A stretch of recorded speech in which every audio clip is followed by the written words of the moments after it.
Many of our viewers in previous episode commented that we are really exaggerating about Hollywood. They claim that the movie industry is just for entertainment and there's no such thing as Darkside or Satanic about it. Let's delve deeper to see what really happens behind the closed doors of Hollywood.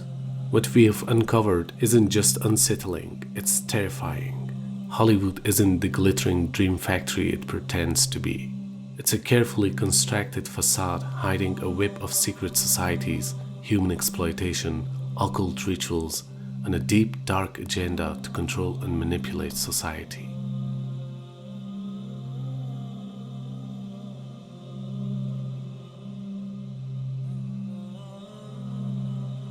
Hollywood isn't just a business. It is a tool for secret societies to push their agenda. These groups use movies, music, and award shows to show their power and spread their symbols. For instance, this movie. Stanley Kubrick didn't make this movie to entertain us. He intentionally made it to expose the occult nature of the dark societies that hold power. The dark ritualistic parties in this movie look too real to be fiction. This isn't the only film with such a theme. Many other movies with similar occult nature are made to consistently evoke the desired effect on the audience. But what could be the motive behind producing such movies? There are 5 main reasons they are doing this. First, to normalize and desensitize the public to their rituals and ideologies. Second, to attract like-minded individuals who may be susceptible to joining these secretive circles. Third, to reinforce their power and influence subtly, ensuring their presence is felt without direct confrontation. Fourth, to shift societal values and make occult practices seem less taboo or even appealing. And fifth, to perform a large-scale ritual using movies' audience as unwitting participants, amplifying the ritual's energy through collective focus.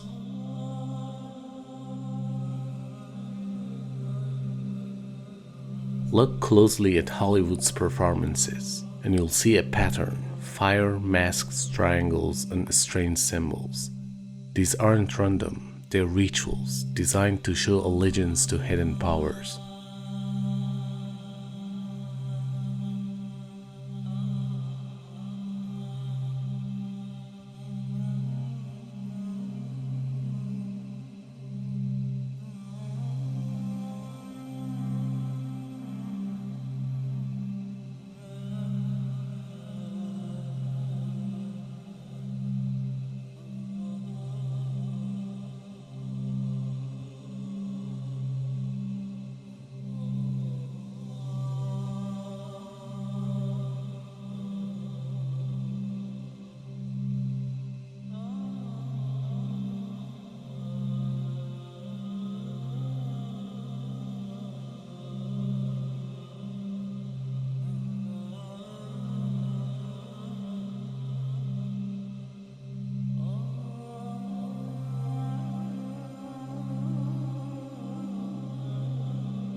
I swear I wanted to be like the Amy Grant of music, but it didn't work out, and so I sold my soul to the devil. And, you know, it's all about, you know, being the bad guy. I'm the bad guy, so I'm dressed as the devil. Thank you to Satan for giving me inspiration on how to play this role. I sold my soul to the devil. I know it's a crappy deal. I swear to Lucifer, I swear to Lucifer, I swear to Lucifer.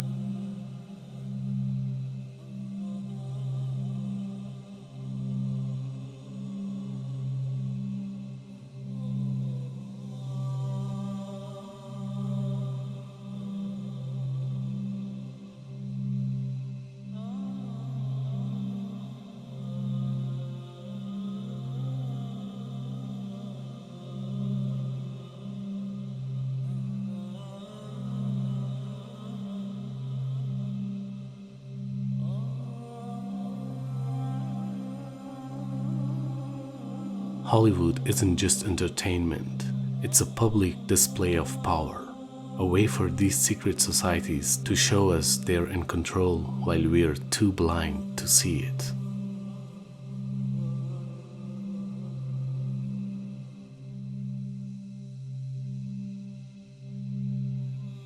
Hollywood has long been seen as a hub of glamour and creativity, but beneath its glossy surface lies a strategic promotion of various social ideologies or isms that shape public perception and behavior.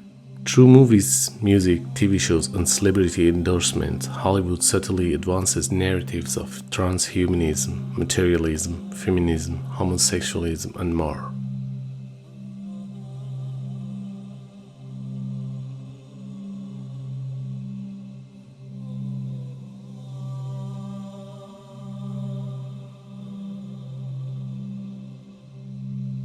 Because a woman in power is a nasty woman. Nasty woman. I have a mixed race background, and I'm gay.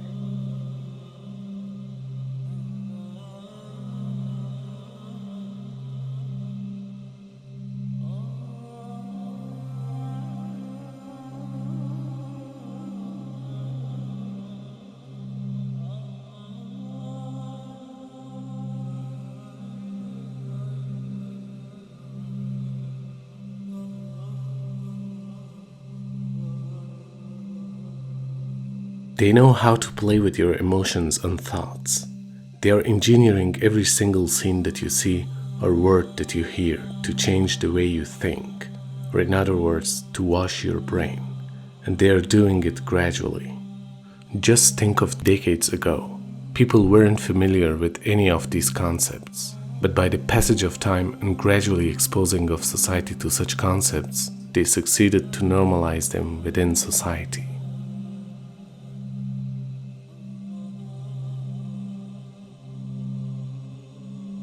The stories of casting couch are well known. Young, desperate actors forced to trade sexual favor for roles. But that's just scratching the surface. Hollywood is a breeding ground for exploitation and abuse. Look how the powerful people in Hollywood prey on young actors.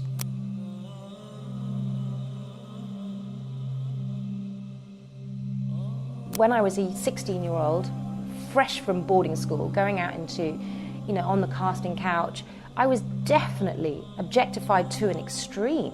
I can tell you that the number one problem in Hollywood was and is and always will be pedophilia. That's the biggest problem for children in this industry. The casting couch even applies to children. Oh yeah. Not in the same way. It's all done under the radar. Nobody talks about pedophilia. It's the big secret. And it's widespread? Oh yeah. I was surrounded by them when I was 14 years old.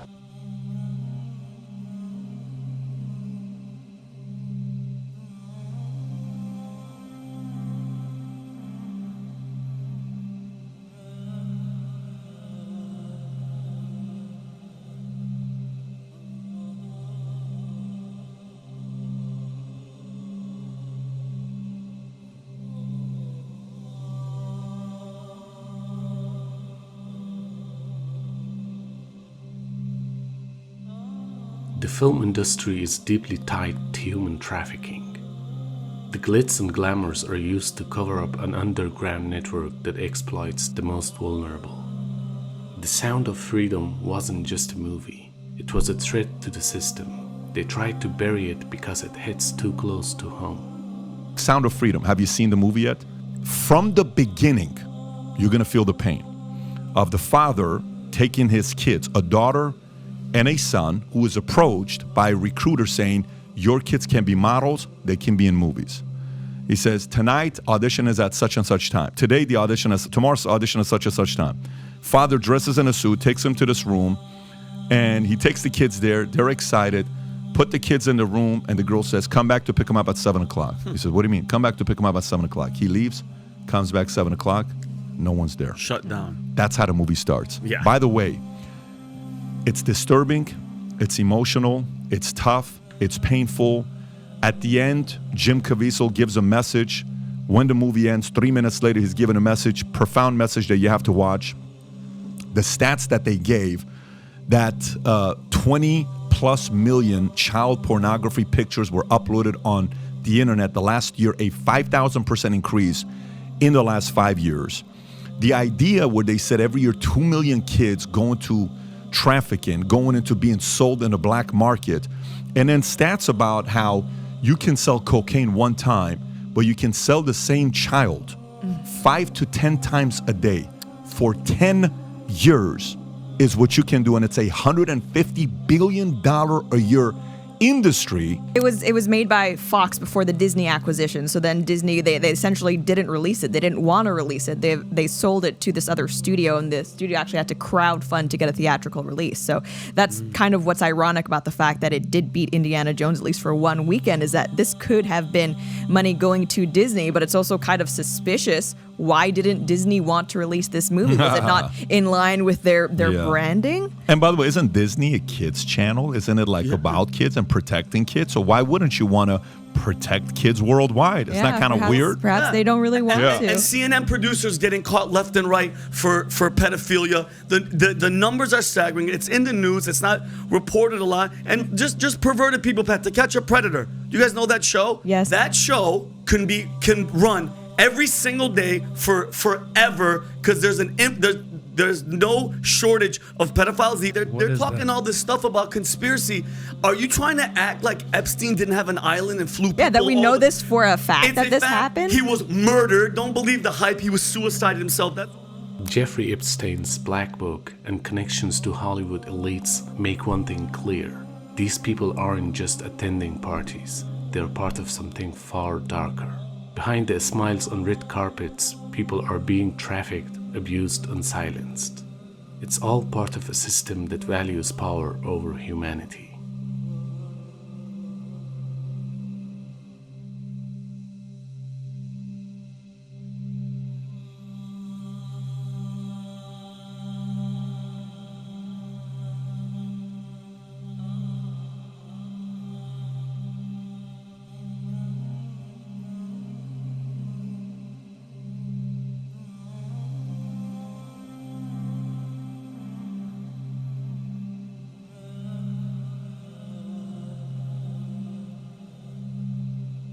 The CIA's MKUltra program didn't end, it evolved. Hollywood stars are the perfect test subjects for trauma-based mind control. Look at the breakdowns, the bizarre behavior, and the sudden disappearances. It's all there if you know where to look. Britney Spears' meltdown wasn't just stress, it was a programming failure. The shaved head, the strange interviews, they're all symptoms of someone trying to break free from control. Yeah, it's kind of weird. Ah, weird. Hello. Oh my goodness. Hello. Ew. Strong Brittany. Yeah, it was a weird. Ew. I'm embarrassed. Can we stop? Kanye West, Amanda Bynes, and other celebrities with erratic behavior, they're not crazy. They're victims of a system that uses them as pawns.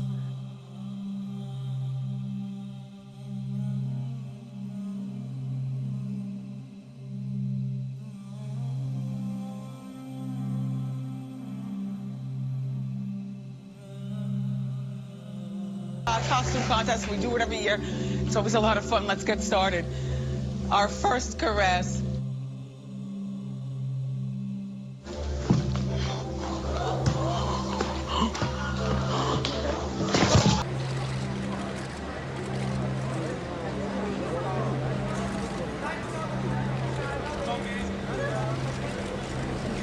Dada, you have one pizza, Dada, please. The entertainment industry creates idols, controls them, and uses them to control us. When they break, the truth comes to light, but only for those willing to see it.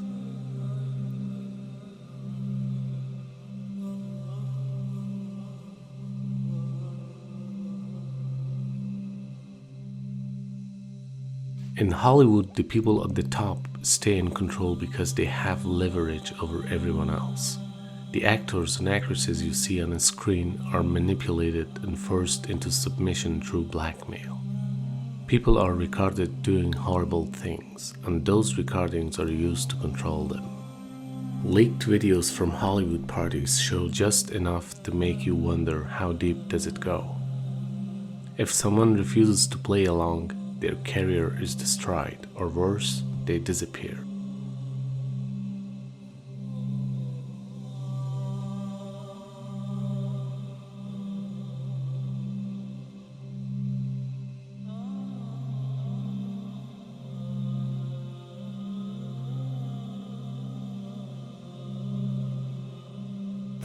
The transition from childhood innocence to adult rebellion in Hollywood actors isn't a coincidence. It's engineered. It's a strategy to influence entire generations, creating obedient, easily manipulated adults who follow the same patterns as their idols. Actors like Ariana Grande and Miley Cyrus started as innocent characters in kids' shows, building trust and emotional connections. As their audience aged, these actors transitioned into provocative global icons, introducing themes of rebellion, hypersexualization, and materialism.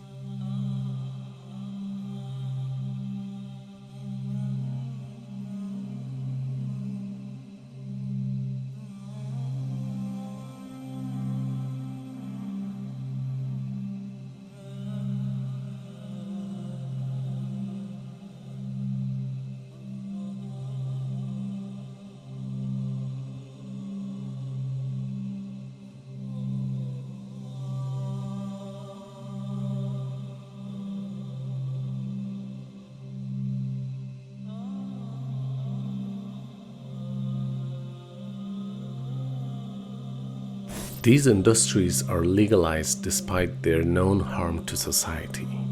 This legalization is largely because of the profit they generate for powerful entities. However, there's a deeper reason as well. Iblis seeks to corrupt society through these industries.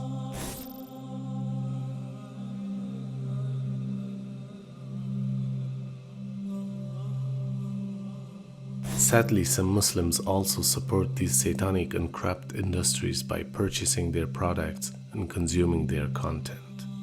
This means they are investing their money and time into things that not only blind them to the truth, but also harm their lives and jeopardize their akhirah. On the other hand, there is Islamic media that aims to enlighten people and reveal the truth, yet they are often ignored. People are lost because they don't know where to find the real values for a peaceful and fulfilling life. They seek happiness in the darkness of these industries, even though the truth is right before their eyes. This confusion is fueled by media and advertisements that falsely portray happiness as being found in anything but Islam.